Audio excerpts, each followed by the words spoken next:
Despite a few raindrops, it was a pretty good weekend to get outside and get work done on our house. Our experts in chimney repair here to talk to us about some of the projects they work on, especially during the spring and summer months. So let's welcome Ken Hancock from Hancock Chimney Services. We've got a lot of things we want to talk about because a lot of people are getting their house in shape for a new season. That's right. And it's a really good time to take a look at our chimneys right now. Yep, the snow's gone, it's getting wet out, it's getting wet down inside the houses from leaking. Animals are coming out starting to have babies in chimneys, so at a good time to get a chimney cap put on, get your chimney inspected, any repairs that need to be done. We do brick repairs inside the house, outside the house, the top of the chimney. A lot of time the cement caps are bad, sometimes it's just a flashing or a bad mortar joint that's causing leaking into the house, so we can address all those issues. Waterproof the chimney so that moisture doesn't get back in there, and also we do dryer vent cleaning as well. And you know, it's really a nice option because for people who are, we're winding down, getting to the end of the burning season, kind of a nice time to make sure that we're all set when it comes to next fall and winter when we want to start lighting those comfortable we want to get it inspected now, so if there's any issues, we can get them taken care of well before the heating season starts again. Yeah. So inform us about creosote, because that's something that happens when we burn in our fireplace. Creosote's a natural reaction to burning wood or any carbon-based substance. It's black, and how much it builds up depends on how hot the fire burned, which can be also part of the wood you use. A softwood doesn't burn as hot as a hardwood does, so if people burn softwoods, they tend to accumulate more creosote. If they're burning wet wood, they'll accumulate more creosote. There's those factors that are variable, so it's kind of hard to give one ballpark, oh, you should have it at this particular point. A good reference point people can use on their own is open up their damper with a strong flashlight and look up into the area we call the smoke chamber.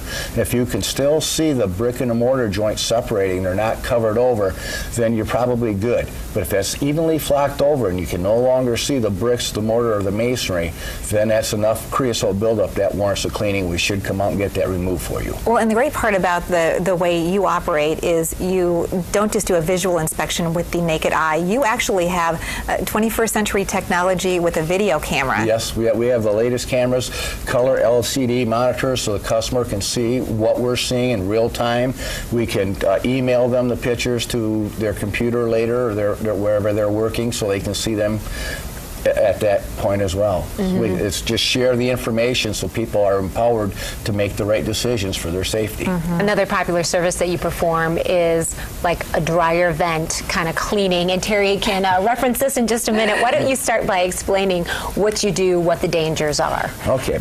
Well, the danger is the lint that builds up in your vent system is highly flammable, and the heat source, your dryer, can get hot enough to get that lint started on fire in your dryer, and that can continue through the whole vent. Now, if your vent's going up through a wall, then your wall can catch on fire. If it's going up through your attic can catch on fire. And it's just something that happens when we use our dryers. Extra material comes loose and collects in those areas. Well, and we're so good. I'm very, very good about cleaning out the lint trap, but that's only a very small portion of what's actually in the system. And Ken was at my house last week on Thursday, and Rachel, this is just what came out of what was built up inside the walls of my home. Can you believe that? Okay. Yeah, from one of my husband's shirts. Are you kidding? Wow, but you talk about amazing. how flammable this is and the potential danger to my family, Ken. Yeah. And that was just, you had a real short run, and it's relatively only a 10-year-old house, so in 10 years for a short run, that's a good amount, but it does not compare to how much we get out of some older houses with 20 or 30-foot long runs. Yeah, I was very impressed because not only did you blow out through the vents, which was a very simple, very easy process, but you also cleaned the dryer itself, because that's where the heat is, and I had a lot of buildup of this lint inside of my dryer. Yeah, remember that second burst that you saw come out? That was from your dryer. After we cleaned the vent out first, got that cleared out so we know we had good flow through there. Then we worked on the dryer and got the lint that was down between that lint trap and the output of the back of the dryer. There's a pan down there that fills up with lint as well. And we got to make sure we get that all blown out, because that's where the fires usually start. And guess what? Interesting. My drying time cut in half this weekend. Awesome. So I'm guessing that I'm saving a lot of money when it comes to the efficiency now of my dryer. You're burning it half, if it's on just half as long, it's taking half electricity. Yeah. And then you're spending half as much time in the laundry room and more time out doing things you'd rather be doing. That's interesting. You know, at our station we talk about fires, and some of them are related to dryers. And I always wondered, a dryer fire, how does it happen? This is exactly how it happens. You see it exactly here. What about crown repair? Because that's something else that people need to be conscious of. Yeah, that's the part of the top of the chimney people don't usually see that we view once we get up on the roof. Now, sometimes you can see your chimney top from the ground depending on where the chimney's located on the structure. But that's a very important area because that's where we're supposed to start with our moisture prevention. And if that moisture is getting through that cement crown, it's going down behind the bricks and the flue tiles and causing it to rot out from the inside out.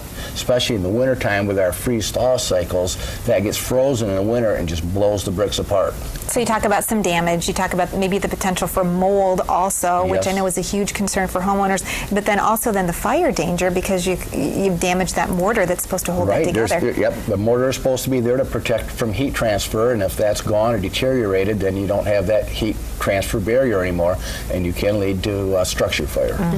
Another thing that you do that's very helpful to residents is chimney brick cleaning. And we have a before and after that really just shows the difference Yeah, we do that power you can washing. make. Yeah. Yeah. We power Wow. wash the chimney and get all that old crap off it, make it look like new again. Then we waterproof it to make sure moisture doesn't absorb back into the brick.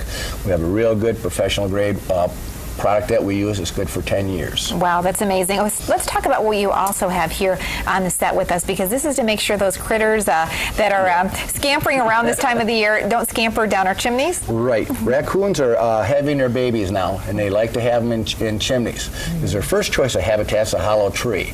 Well, the old hollow trees are pretty much gone now, but a chimney is very similar to a raccoon, especially down they get into the house where it's drier and warmer. They can smell the food cooking. It's just a real comfortable place for them. Yeah, but sure. we don't want them in our house. They have a variety of diseases: rabies, ringworm, histoplasmosis, fleas. That's the one thing we have to, when we get raccoons out, we have to be careful with the fleas, because sometimes there'll be a whole infantation of fleas in the fireplace as well. Oh my goodness. So when you first hear something in your chimney, call right away. Don't wait. Don't thinking, oh, it's going to go away. It probably won't. That's right. It's nice and cozy. It's made at home. Okay. And so you have some great specials that you're offering to help with a variety of things. Of course, if you have any questions for Ken and his crew, you can always call up. You handle just about everything there is to be handled out there. But right now you're offering $25 off a chimney sweeping or a dryer vent sweeping? Yep, our special day. And also we're offering a free chimney scan with inspections and estimates. And that's something we never offered before on estimates, is to do a scan for the folks as well, so that they know what's going on inside their chimney. You take your camera. Take the camera up, yep. That is really great, and we're so happy that you're Ask the Expert. I've certainly learned a lot, and now I have a much cleaner dryer system. You can do more laundry now. Quicker. That's the idea. Ken. Thanks, Ken. My pleasure. We'll be right back.